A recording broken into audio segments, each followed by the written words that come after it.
All right. Hey, friends. Today on the podcast, the Evolution podcast, today you're just with Mac. It's the Mac and Jen podcast, but today it's just me because I'm going to talk a little bit about money. It's been a conversation that's come up multiple times over the last couple of weeks. And this specifically kind of goes around the conversation of relationships. What are you doing with money? I had I brought it up last couple of weeks as far as like never just hand your wife your paycheck and make her make decisions with it. You can tell her how to handle it. So if you're like, hey, here's my $5,000, $10,000 paycheck, and this is what I want you to do with it, and then you verify what's being done so that she knows she's doing it right. That makes it easy for her. So she can help in that, but to make her the decision maker with it, say, oh, give me $100 and take care of everything else. That's bullshit, and you need to quit doing it. Don't do that shit. That's going to force her into a masculine frame, which means you're not going to get that feminine feed from it. And when you get that feminine feed, that's what fires you up to go produce more, to do more, and then you produce more, and then she gives you everything you want. So that's kind of a fundamental basic that you got to really pay attention to, that I might dive into a little heavier on some like master classes or something. But there is some conversation here that I want to reiterate over and over. No matter how many times I say it, it's like I still see people fuck this up day in, day out. A lot of it doesn't get in the mind the first time. It kind of like bounces around in there until something sticks, and then people start to do it more and more. So if you've made millions of dollars, you're gonna understand this on a different level. Typically, maybe not. You might have just pissed it away. If you've got a really good savings account, you're going to understand pieces of this. If you're an investor, you're going to understand different pieces of this. If you're an entrepreneur, you're probably going to understand a lot of it and also know that you're screwing it all up, right? Like, because that's usually what entrepreneurs, that's what we like to do. We like to grab everything we can, do this, do that, fix this problem, fix that problem. But at the end of the day, we're kind of a mess because we're like the organization as far as finances go, we hate it. We despise someone telling us what to do. That's why we became entrepreneurs.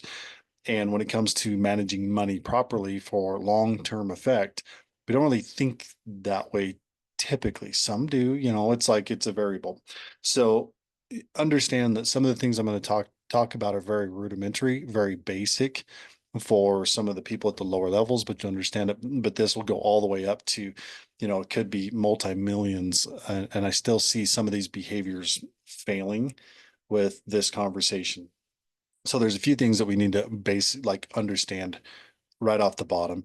And there's a couple things. One is income, one is expenses. You know, what comes after that is how much you actually made. A lot of people, if you ask them, how much do you make? They'll say, oh, 80 grand, 100 grand, 250,000, half a million, whatever, $1 million a month, whatever. And it's like, no, you don't. Okay, I don't know who the fuck started this trend of saying this is how much I make, or I turn this. Well, you might make that in revenue. Okay, that's not making money. That's turning money. And let me explain. If you have to go to work, and in order to go to work, you got to buy a car or truck or whatever. You got to pay insurance on it. You got to put a roof over your head. You have to put food in your face to feed the machine that produces money. You've got to feed that machine some emotional connection, whatever, blah, blah, blah. And it costs you $8,000 a month to keep your life running, this individual's life running. If I were to zoom out at you and look at you like, maybe how God does, but let's just say you're like, let's say I own you type of thing, and I'm looking and seeing what you're producing. In order to get you to produce, I got to give you all this bullshit of life, a truck, a car, a wife, some kids, a house, some time off, some money to make you think you feel good, some food, some spiritual connection. And so I'm giving you all these things just to get you to produce. At the end of the day, you've got nothing left, which means you made nothing, right? Like if you take your expenses minus your income, and whatever's left after that is how much money you made, because that's disposable income.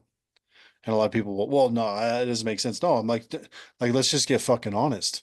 Let's get real.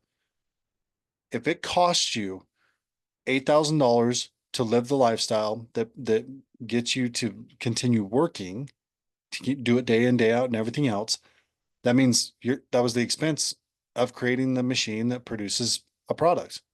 That's it. There's no profit, which means you made nothing. Well, I was able to do this. Yeah, but like honestly, if I took that away, you wouldn't work as hard, so you made nothing. It's the people that have more money at the end of the month than more month at the end of the money that actually make money. Wealth doesn't come by how much you make. It comes from how much you basically can retain. And it's not saving because wealthy people will retain money and then they will put it into an asset. So you might be wondering, well, what's this got to do with the relationship? Well, first thing is if if you're a broke ass and you think that you made $100,000 and at the end of the year you really don't have shit to show for it except for maybe a little bit of equity in your house that out by the time if you were trying to get that equity out, it's probably half of what you're thinking it is after the costs and fees and everything else. So you're thinking I got 100 grand equity in my house, or maybe more. It could be more. I mean, you might have some assets and different things, and that's okay. I'm kind of speaking to this person over here, and I'll get to the other person as we go through this because I've got to kind of stage up. And this comes from someone that was grew up in a trailer house, knew nothing about money. Parents always fought over money. There was never enough money to the point when I was, little kid, 5, 6 years old, I was hustling for money. I was working, doing something. I'd make a little money. I'd go blow it, right? Like horrible patterns. The only possible thing is somewhere in there I saved a little, but then I blew it. Some tithing stuff that I did a little bit here and there. So I kind of got some very minimal basics in, but I watched a lot of other people with money. My dad was an entrepreneur, my cousins are entrepreneurs, and I watched some people be successful and some of them lose and piss things away. And there's a combination of psychological things happening, a combination of factual documentation type, you know, legalities or logical information that have to come into play. And then there's a vision, right? And this is the one where a lot of people don't understand. And vision it is the difference in how most people will be able to actually create something and then also have a powerful relationship. So to focus on relationship, what does having a vision have to do with looking at money? Like how does your relationship and money tie into effect? Well, if you want that woman that's going to lean into you to give you everything and actually get that feminine going and fuel your masculine, and you're just going to fire it up and go crush life and crush money and everything else and go get everything you've ever wanted. Well, that it's the same thing. Money is just a tool, right? But if you can't give her some safety, then she's not going to feel safe. Part of safety is for her to know that you've got a vision. And then the secondary part is that you're actually executing on that vision. See, because if you say, "Oh, this is what I'm going to do," but then you have no evidence, she will disrespect you, which is outside of what God commanded her to do. But you're not being respectable anyway, so fuck you. You're not living up to it. Okay, so first thing is you can't have a vision if you think that you make 100 grand and you don't have 100 grand to show. It's not how it works. So you got to change your thinking. You've got to get into this other thing of saying, how many assets did I develop this year? How does this actually work? And for somebody in the beginning, they're like, what are you talking about? I don't even know what an asset is. That might be a different conversation for a different day. But if you're that person, you want to be getting into books like Rich Dad Poor Dad, picking up anything about like what is an asset, learning about real estate. You just want to be putting it in your mind with people that are good communicators to explain things to you so that you can begin to understand like how do I get money working for me instead of me working for money. And you'll hear those statements, but you don't understand and you don't know how to go from here to here. Okay, so fundamentally, number one for everybody, millionaires, six-figure earners, or poverty people, like even the person that's practically on the street, First thing you have to know is you have to know your expenses, right? Like there's nowhere else to start. If you're making money, you need to know your expenses. If you're not making money, you need to know your expenses. Otherwise, you'll be on the street. It is what it is. So one of the simplest things that I do is I have people go into a Google sheet. I've got a training that, if you ask for it, I'll give it to you. It's really basic. It's not hard. It's simple, but it works. It works every single time people do this.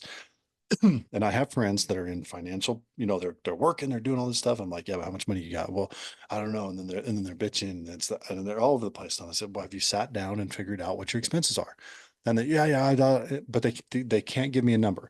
See, someone that sat down and gave me or sat down and figured out their expenses won't say, yeah. They'll say, here's my expenses down to the penny. This is what last month's expenses were. Da, da, da, da, and they'll spit it out. That's how I know whether or not they're full of shit. And most people are full of shit, even people I know and close people, and they're rounding up, they're guessing, and I'm like, you don't actually know, do you? Well, no, fuck you. You don't know. If you have a problem anywhere else in your life and you don't know this number, then fix this number first and watch the other problems begin to solve themselves. Because what's happening is there's an effect psychologically that's happening to you. You're avoiding, and when you avoid, you sedate. When you sedate, you begin to lie, you justify, and you become a piece of shit that's not keeping his word. Now, the reason I say this is because I've been that guy and I have to work really hard not to be that. Because it's like it sneaks in the justification, everything else. I'm not perfect. There's certain things that I got going on where I'm like, no, I know that's a shit show over there that needs to be addressed, but I can't address everything at one time. Still coming out of a bunch of chaos that happened a few years back. And I'm just looking at it like I know it's there and it needs to be addressed. But right now, this is most important. This is the money making activity that I have to do. Right. This is the vision that I have. This is where I'm going. And this is what I told my wife I would do. And I'm checking the boxes on getting those things done. Right. Because tell her, keep your word, get it done. That's the rule. Do what you said you were going to fucking do. Okay. So you've got this, you know, if you're listening on audio, just think of it as like maybe you number it or maybe you create balls that you're looking at, like there's this, but you need to compartmentalize a little bit of what we're talking about. Rule number one is knowing your net profit, which means you have to know your expenses and you have to know your income. There is no in between. There's some gray area of you can't always control the cost of your food. It could vary, right? But you know exactly how much your insurance bill is going to be, how much your phone bill is going to be, how much your mortgage is going to be, or rent. You're going to know roughly how much food, roughly how much gas, things that could change, but you're going to be able to look at last month's data and you can get on like Intuit QuickBooks, plug everything in, organize it. It'll tell you right there, boom, boom, boom, so that you know. But I still like the Google Sheet because it forces you to put in the numbers. And when you put in the numbers, something different happens. You take responsibility for where that money went versus looking at it and being like, oh, yeah, okay, whatever. It's not the same. You can't go to fucking Rocket Money. You can't do this. You can't go to QuickBooks and just be, oh, whatever.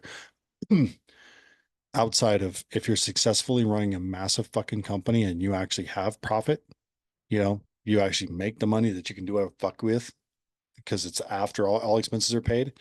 Outside of that, like go in a Google sheet, put it in, you can click the top tab, it'll add it up and it'll show you exactly what you need to know. When you know that number and you get a vision and you make decisions and then you'll wind up talking about it or doing it, it will give you the authority to step into your relationship the way that you need to step into it to give her the certainty to give you everything you want. That's the important part. And I'm speaking mainly to men for a reason because there's some things here that I'm going to talk about with vision and how things work that is very difficult for women to handle because they're not supposed to be in control of this. Men are, but they can. They can do it. So there's certain things that you got to watch for and do this, but it's the guy's responsibility ultimately to take over. But if you're single, you have to still, set yourself up, get yourself taken care of, create some safety, whatever. So when it comes to expenses and income, if you're not above zero, fuck you. We're not talking about anything else. As well, if you're a client of mine, I don't want to hear about your luscious vision and dreams and everything else. Yeah, it's good that you have them. You need to have them. You need to have some motivation of what you want to do and everything else. But number one, get a fucking job or produce some income that gets you above zero. There's nothing else to talk about. Like at the end of the month, you need to have more money sitting there after all of your expenses. So you're either going to reduce your expenses or you're going to increase your income. And typically, what I see when people are in sales and they're upside down, unless they've done this over and over again, which it can happen but it's 3 months. You get 3 months. And if you don't accomplish it in 3 months, then you go to work and you fix your financial situation and at least get a steady base. That's repairing a problem. When you take it above that, when you jump up to the multimillionaire or easy six-figure earner, now what you're looking at is you're going, I need to create something that pays me without my effort, that pays my expenses. So we're taking a massive jump, right? We're going from I have to work and everything I work, my expenses need to be less than the money and the higher, somebody that makes 20 bucks an hour, they don't have anything worth keeping typically. So if they lose it, whatever, they can make it back. Somebody that makes $250,000 a year has a lifestyle. They probably got some property. And if they lose that income, they're fucked. So you can't be sitting at the end of the month with without some savings or putting something away or some resources to get money if you need to. So typically those people are, it's like, how much do you make?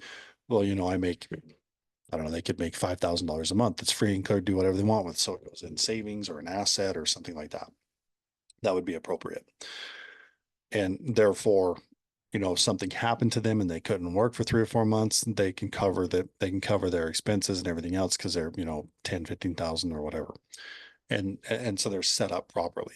But the higher you go, the more responsible you have to be. And that's how you actually energetically make more money because you're a match to it. Otherwise, if you're not a match to it, you'll make the money, you'll make a mistake, it'll wipe you out, put you in scarcity, you'll lose your job, and now you're fucked and you're back to square one, starting over from scratch again. Right. That's just the pattern until you learn the lessons to learn the lessons. So keep your ears open. But when it comes to your vision, what are you putting money into, which is an asset? What are you purchasing, buying, or putting to work that is going to pay you? Cash flow becomes king in this thing because right now you're the only cash flow that's producing. Something happens to you, the cash flow stops. So how do you do something that's going to get cash flow flowing? Now, typically, my clients, these are the people I'm going to work with. That's my question. How are you putting something into an asset that is going to pay you greater? And yeah, sometimes I work with people that aren't in a position where they can't really buy assets and everything else. They got to figure it out. But I work with them and say, like, well, then you better be working towards it. Otherwise, there's no point in us working together. Like, I have to see growth in this area, even if you're a woman, even if whatever. I have to see some level of growth inside the opportunity that says, if I put my money to work, eventually I can quit working and it pays all my expenses. So this requires two things. One, well, way more than two things, but you've got to have free money at the end of the month to put into something that will pay you. Second thing is you've got to actually buy that thing. So when you get emotional and whatever, or there's something bad happens, you can't steal from that pot, right? You can't save up 10, 20, 30,000, 100,000, 400,000, $500,000. And then shit hits the fan, something happens with your kid or whatever, and you use the money to bail them out. And now you're fucking broke again. Like you can't do that. It's like, you have to set that money aside and it's like untouchable. It's like, that's not for you. It's the fund. It's like a trust. You put it, mentally, it has to go in a trust that you can't touch because once you put that to work, and you keep your expenses down, right?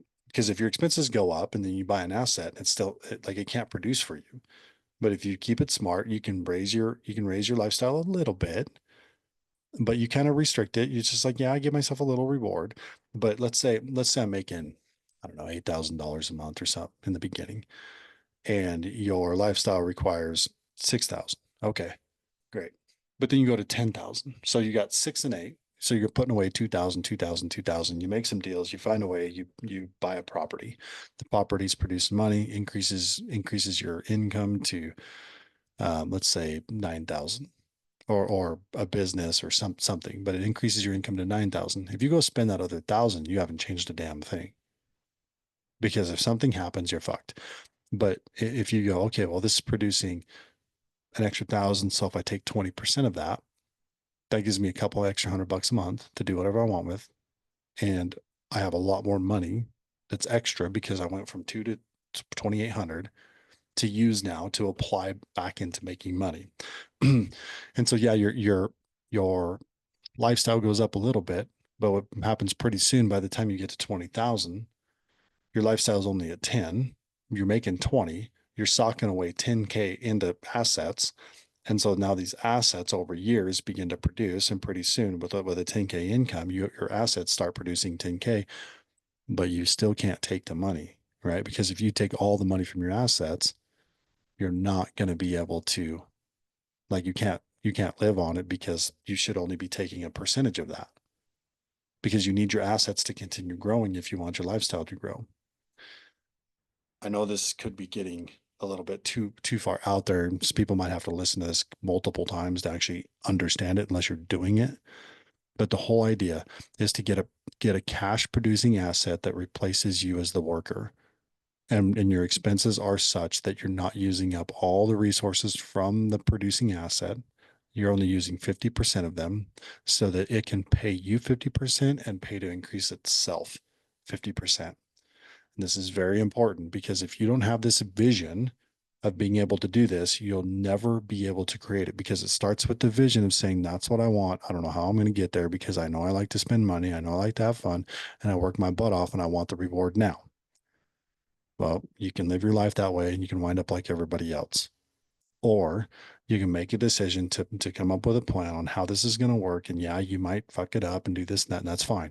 But the idea is that when you begin to see life this way, and you begin to show up this way as men, the women notice. They fucking notice. And there's an energy and an authority that you get that will get you everything you want. It's not always perfect. It's not supposed to be. Like, you got to have a little bit of chaos in there to really make life, right? So consider all that. there's there's a lot to talk about inside of that, but that's cash producing asset is the number one rule. Now, if you're a woman and you're single, or you're in charge, or you're doing all the shit you don't want to do, how do you do this? You've got to reduce your expenses, or you've got to make more money, or someone does, or you work your ass off to find ways to get in deals that will pay you. So there's things that I've done before where I called on properties, found properties for sale, turned them over to a management fund, like a portfolio company. They found um, investors, and because I was in the middle of it, I get a little windfall from it, right? Or what you do is you say, I want, can you just give me a micro percentage of the deal, so that I can collect a monthly check or a yearly check, and then when it sells, I get a little bigger check. Even though it's tiny, if you continue to do that over and over again, pretty soon it begins to pay, just like insurance agents. That's why you'll see insurance agents eventually doing pretty good, selling life insurance, car insurance, anything, because if they get enough people paying them a little bit of money, now they have cash flow, and they don't have to work, which means everything that they do for work, they put in their pocket. So remember, I started this saying, your expenses minus your income is how much you actually made. Not what you think you made, but how much you actually made. So imagine you've invested in a pest control business, and you've gone out there and sold 500 people on pest control. And after you pay the worker, you buy the materials, you buy the truck, you pay the insurance, and you pay the accountant and everything else, you're making $5 a person, right? And you've got, well, let's just say 1,000 people signed up on this thing. But at the end of it, you're making $5 free and clear net, $5,000 a person, and you're only living on $5,000. You're like, here, I'm just getting started, so I just kept my expenses low. I'm making $5,000. If you go work for yourself and go bring home $5,000, you made 5,000 profit. That's what you made because your business paid for all of your expenses. So you actually made five. That's very, very minimal on what it is. But that's the idea. If you go out and you buy, you take a little bit of money, you put it into a deal. And there's a lot of people will think, oh, well, I don't have any money to put in a deal. Well, you got to start somewhere. Okay. You got to find ways. If you restrict yourself in the beginning, you're screwed. You got to put together 5 grand, 10 grand, whatever, just to get started. Right now, there's a massive crypto opportunity. I'm not going to tell you what to do because I've lost a ton of money in it. I've made money in it. I have told people this is what I am doing before, but I suggest you find, well, I can give you some suggestion on some guys that I listen to, but I don't really want to get into it because I'm not a financial advisor. I don't want to be responsible for your fuck ups. Um, so the, however, with that said, I am going to dump, probably another 10K into some crypto just to be like, screw it. I'm just going to do it because it has an opportunity to 10X, and that would be a good little 100K to dump into a property. So when you have something like 100,000, you can go find $1 million property and find ways to leverage that to buy the property and own the property, even if you have to go in with other people, even if it's only at a very small percentage. But then you just forget that money's there and it just produces and produces and produces. And then once it makes you money, you put it back in, you put it back in, you put it back in. And pretty soon it's like, oh, wait, my check is big enough that I don't need to work anymore and I can still continue letting it work for me. Like it will build itself now. So that's one way to start. But when it begins to do that, all of a sudden you're realizing, hey, if I work, all the money I made is free and clear. So instead of working and having 8,000 go to expenses and I'm making 10, I have 10,000 every single freaking month to find deals and flip deals. Like I flip cars. Best way to flip cars is have a bunch of cash on hand. Eventually somebody comes to you and says, hey man, I got to have money, whatever, blah, blah, blah, blah, blah. It's like, well, I can give you this much. Like I don't really want to mess with it. So this is a no brainer. I'll give you 6 grand for it. They're like, okay. I'm like, great. I take that truck or I put $1,000 into it and I sell it for 15. Sometimes I've bought cars for, $8,000, turned them for 10 without touching them. It's easy money, but you have to have the cash sitting there in order to do it. And this is small. I'm talking small stuff. There's, as you get bigger, it just goes with bigger things, but it's like, even if you can do it down here, you can do it up here. Right. And one of the, like, equipment. If you know anything about equipment, you can buy equipment and flip it. You can buy buildings and flip them. There's just so much. I've got a lot of guys that I can put money with on projects. Like I'll basically partner with them on a project, put money in, they turn it around, they sell it. I make, 15, 25%, somewhere in there in X amount of days. Could be 6 months, it could be 2 years. It just depends. There's lots of variables, but you have to find something that you like and then make it pay. But you cannot go from broke to make it pay. That's not typically how it works. I mean, some people can, but from my experience, most all of my clients did not go from like complete scarcity. They're getting behind. They're going in debt, and then all of a sudden, their grand idea worked and paid off everything. Now, what happens is they go to work. When they get that check coming in and they're at least at zero, it gives them the confidence to take a little extra time and then go after a little more and work their butt off until they get on the cash plus side. And then they begin to success, and then success just leapfrogs. So expenses minus income is how much you made. Next is cash flow minus expenses. In other words, something that's making you money minus all your expenses is how much you made. And then if you go make more, you make way more. All the rich people have something that cash flows for them. So their time can be used more wisely. Because as people are, well, like the wealthy people, right? They always say time is the most valuable resource. Because and I experience this now, I've experienced it before. When I have to focus on going out and producing money based on my labor, I can't think of the opportunities and the deals and everything else and just be out there in the world networking and making the deals that, essentially could make my year's income in a weekend. Which when I first started this and that got into law of attraction, all these different things, I went from making, around 100 a year. See there I go. I'm saying 100 a year, even though it was all gone. I was turning 100K a year ish, whatever, and got into it, personal development, everything else. And about a year ish later, maybe a little more, I don't remember for sure. Did it in a weekend, turned 100K in a weekend, right? Like just on and off the phone here and there. It wasn't even full days. It was just the ability to network, inform, and close deals. Now, when I'm hustling all the time, I got to work 24/7. How do you think I got the mindset to do that? No, I'm focused on this has to get done. This has to get done. So what I do is I go, okay, well, yep, you got some things to repair here. You repair them, then you get above zero, then you get some assets, then you buy back some time. And then with your time, you educate, you learn, you put yourself in the right place, you network, and then pretty soon, boom, takes off.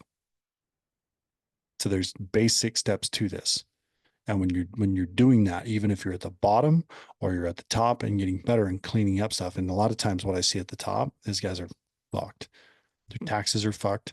Their spending is fucked. They're sedating like crazy. They're wasting money like crazy. Their expenses are way too high. You typically I can cut 20% of expenses within a few days just based on knowing the score. You putting it in a Google sheet, seeing it, eliminating the right things, and changing the way things are done, and it's amazing what happens.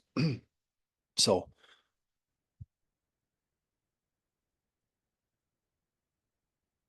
you need to lead your lives. That's all there is to it. And that begins by you leading yourself. Stop thinking that you're the man. Stop thinking you're that. Like this conversation between God and you to say, I mean, God gave you talents, gave you abilities to do better. And it's time to step up and start doing it better. Even if you're great, good. Let's do it better. Like there's if you get egotistical and try to prove something or anything else, that's not what God put you here to do. Like there's nothing feels better than doing it right.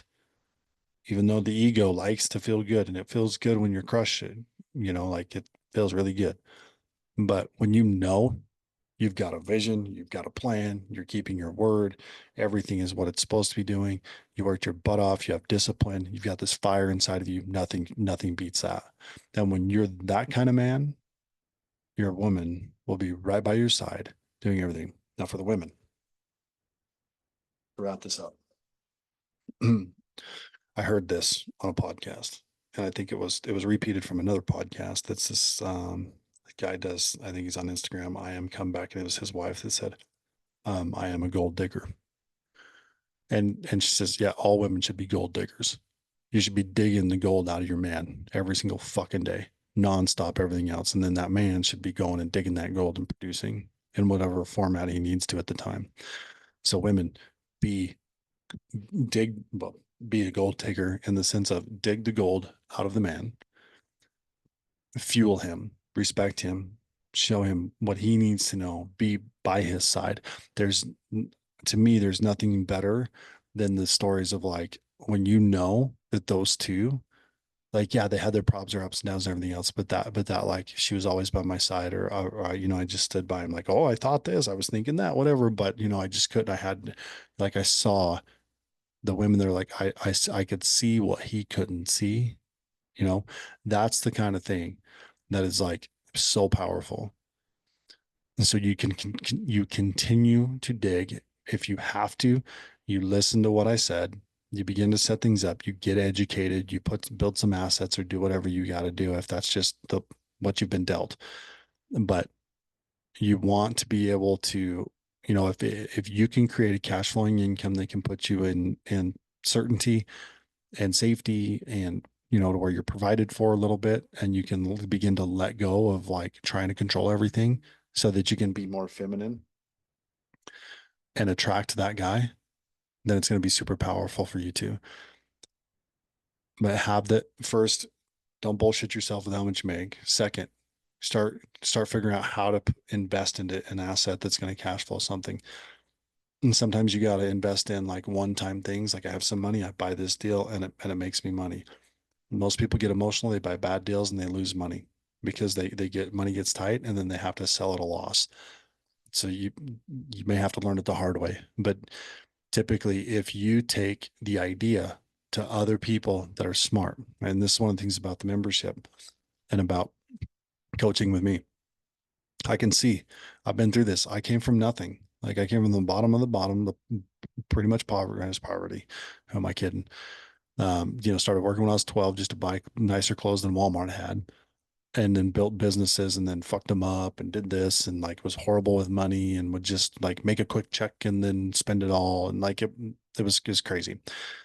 So I've had to teach myself all these things, but I can look at what somebody's doing and saying, well, what about this? What about this? What about this? Now here's your variables, here's your factors, here's this. So if you want to do it, this is what you're looking at, and do a risk assessment on certain things to see if it's going to work. And a lot of people will buy into stupid bullshit. And it's like, no, quit buying into that. I'd rather you take the money and just put it here, or maybe take a little and do this, so that you can get familiar with how this feels, in the market, or, like, well, what about this? Go read this book, go do that. And you begin to get some financial education that expands your mindset. And then all of a sudden you become a different person. And all of a sudden everything else begins to follow because it's all about energy. You begin manifesting. Cool shit happens. But the coolest shit happens is when people actually know the score and then everything else begins to solve itself. So women, be gold diggers. Men, step the fuck up. Get your vision. Start realizing where you're at. Get off that, you know, get off the couch, do things different, or start finding ways to do things different. You start investing no matter how old you are. Start investing because you'll feel better. And when you feel better, a more opportunity comes to you. It's an energetic law. Like when you feel good, more comes. And feeling good, especially around money, it is the frequency of being able to understand what you're at, communicate it clearly, know the score, invest in other things so you feel more powerful in it with a vision of where you're going to go. And then you keep your fucking word with discipline. And that's an energetic combination that produces results that you cannot predict. There are certain things that I'm talking about here that you cannot predict, men and women both. When you do the shit that God says to do, which verse is tell the fucking truth, right? Stop lying, tell the truth, and do your best, and then repent and turn to Him.